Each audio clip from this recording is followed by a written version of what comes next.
Bien-aimés dans le Seigneur, amis de partout, que la paix et la grâce de Dieu soient avec vous tous. Merci comme toujours de votre écoute et merci également de vous abonner à notre chaîne, de commenter, liker et de partager le message sur n'importe quelle plateforme que vous écoutez. Si vous ne l'avez pas encore fait, n'oubliez pas de vous abonner et cliquer sur la petite cloche pour pouvoir recevoir des notifications chaque fois que nous sommes dans l'air. Cette étude biblique est également disponible en anglais et en créole sur notre chaîne. Si vous souhaitez écouter dans une autre langue, allez sur la chaîne et choisissez la langue que vous voulez écouter. This Bible study is also available in English and Creole on our channel. If you'd like to listen in a different language, please go to the channel and pick the language you'd like to listen to. Étude biblique ça disponible tout en anglais à créole sur channel là. Si tu as écouté dans l'autre langue, t'en prie, allez sur channel là et puis choisis la langue où tu as écouté. Que le Seigneur bénisse l'étude de sa parole. Connaissez-vous l'expression biblique suivre la voie de Balaam? Dans cette étude biblique, nous verrons pourquoi la Bible nous enseigne de ne pas suivre la voie de Balaam. Dans la Bible, le nom Balaam devient un avertissement pour tous les croyants. Prophète, Balaam avait accès à Dieu, mais son cœur était divisé. Bien qu'il ait proclamé la parole de Dieu, ses motivations étaient corrompues par la cupidité et le compromis. Le Nouveau Testament nous met en garde contre suivre la voie de Balaam. Son histoire montre comment une personne peut connaître la vérité tout en choisissant le chemin de la destruction. La voie de Balaam est une voie de cupidité. Donc, parlant des faux docteurs et de leur destruction prochaine, l'apôtre Pierre écrit dans 2 Pierre chapitre 2, versets 15 et 16, « Après avoir quitté le droit chemin, ils se sont égarés en suivant la voie de Balaam, fils de Bosor, qui aima le salaire de l'iniquité, mais qui fut repris pour sa transgression par une ânesse muette, faisant entendre une voix d'homme, arrêta la démence du prophète. » Balak demanda à Balaam de maudire les Israélites afin que les Moabites puissent les vaincre. Balaam refusa d'abord car Dieu lui avait interdit de le faire. Mais lorsque le roi de Moab, Balak, lui offrit une belle récompense, et Balaam changea d'avis. Lorsque Balak, roi de Moab, promit des richesses à Balaam s'il maudit Israël, Balaam consulta l'Éternel et Dieu lui dit clairement, « Ne maudis pas ce peuple, car il est béni, c'est mon peuple. » Pourtant, le cœur de Balaam aspirait à la récompense. Il demanda à nouveau la permission, espérant que Dieu changerait d'avis. Donc, nous lisons dans Nombre chapitre 22, verset 4 à continuer. Balak, fils de Tsippor, était roi de Moab. Ils envoya des messagers auprès de Balaam à Péor sur le fleuve. Au verset 15 à continuer, Balak envoya de nouveau des chefs en plus grand nombre et plus considérés que les précédents. Ils arrivèrent auprès de Balaam et lui dirent: Ainsi parle Balak, fils de Tsippor, que l'on ne t'empêche donc pas de venir vers moi, car je te rendrai beaucoup d'honneur et je ferai tout ce que tu me diras. Viens, je te prie, maudis-moi ce peuple. Lorsque Balaam apprit que Balak allait lui payer une telle somme, il décida d'y aller quand même. Dieu fit alors parler l'ânesse de Balaam pour lui donner du sens. Alors, quelle leçon pouvons-nous apprendre de cela? Une leçon, c'est lorsque nous commençons à marchander avec Dieu pour permettre le péché dans nos vies, cela révèle notre amour du gain plus que notre amour de l'obéissance. Vos choix sont-ils motivés par l'argent? Est-ce que vos choix sont motivés par l'argent, par le statut social ou l'intérêt personnel plutôt que par la volonté de Dieu? C'est la question que je dois me poser, que vous devez vous poser, amis chrétiens, amis chrétiennes. Méfiez-vous de la tentation de compromettre votre intégrité pour des récompenses financières ou matérielles. Ne suivez pas la voie de Balaam. La voie de Balaam est une voie de compromis. Dans Nombre chapitre 25, versets 1 à 3, nous lisons: Israël demeurait à Sittim et le peuple commença à se livrer à la débauche avec les filles de Moab. Les filles de Moab invitèrent le peuple Israël au sacrifice de leur Dieu.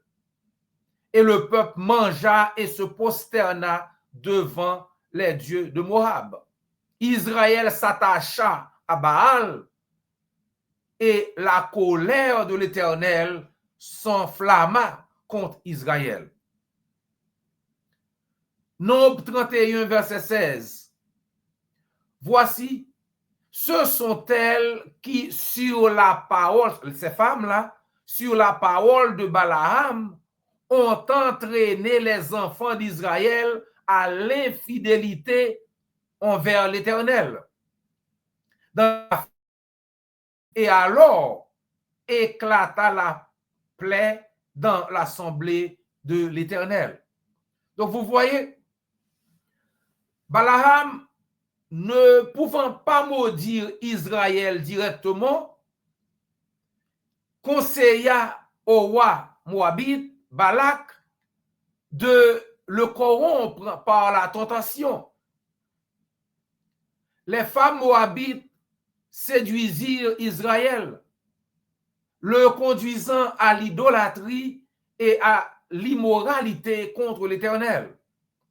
Donc Balaam trouva un moyen détourné d'accomplir ce que Dieu avait interdit. Chers amis, le compromis avec le péché est aussi mortel qu'une rébellion ouverte. Alors, question, trouvez-vous des échappatoires dans la parole de l'Éternel pour justifier un comportement pécheur? Parce que Satan utilise encore la méthode de Balaam aujourd'hui, chers amis. S'il ne peut pas nous détruire complètement, il nous tentera de compromettre notre sainteté devant Dieu. La voie de Balaam est une voie de jugement. Vous n'allez pas vous en sortir. L'histoire de Balaam se termine tragiquement, chers amis. Il meurt par l'épée. parmi les ennemis de Dieu. Ce qui semblait être un succès à court terme, des dons, des honneurs, attention, c'est soldé par une destruction. L'église de Pergame, dans Apocalypse chapitre 2, verset 14, fut réprimandée pour avoir toléré l'enseignement de Balaam, parce que ça conduisait les croyants au péché. Donc, une leçon pour nous, chers amis, c'est que tout compromis avec le péché aboutit toujours au jugement de Dieu. Quelle que soit notre spiritualité extérieure, ça va aboutir au jugement parce que Dieu ne va pas nous laisser faire, chers amis. Nous ne pouvons pas servir deux maîtres, dit Jésus dans Matthieu chapitre 6 au verset 24. Suivre la voie de Balaam mène à la ruine, mais suivre notre Seigneur Jésus-Christ mène à la vie éternelle, chers amis. Tandis que Balaam recherchait le salaire de l'injustice, Jésus-Christ, toute sa vie sur la terre, faisait ce que Dieu le Père voulait. Et Christ nous appelle à renoncer à nous-mêmes et à le suivre. Jésus a marché dans l'obéissance, l'humilité et la vérité, sans compromis. La voie de Balaam mène à la mort, mais la voie de notre Seigneur Jésus-Christ mène à la vie éternelle, chers amis. Donc, au lieu de la cupidité, choisissez le contentement. Au lieu du compromis, choisissez la fidélité, amis chrétiens, amis chrétiennes. Au lieu du jugement, recevez la grâce à travers Jésus-Christ. L'histoire de Balaam n'est pas seulement historique, c'est un avertissement. Nous pouvons connaître la parole de Dieu. Nous pouvons dire la vérité et même paraître spirituel. Mais si notre cœur est dominé par la cupidité et le compromis, nous risquons de suivre la voie de Balaam. Mais la bonne nouvelle est la suivante. Nous pouvons choisir une autre voie, celle de notre Seigneur Jésus-Christ. Christ nous appelle à la fidélité, à la sainteté et à la vie éternelle. Alors, êtes-vous tenté de faire des compromis pour le gain, pour la reconnaissance? Marchez-vous secrètement sur le chemin de Balaam? Bien-aimés dans le Seigneur, comme l'apôtre Paul nous le recommande dans 2 Corinthiens chapitre 13 au verset 5, examinez-vous vous-même pour savoir si vous êtes dans la foi. Éprouvez-vous vous-même et faites les ajustements nécessaires afin de ne pas perdre votre récompense éternelle.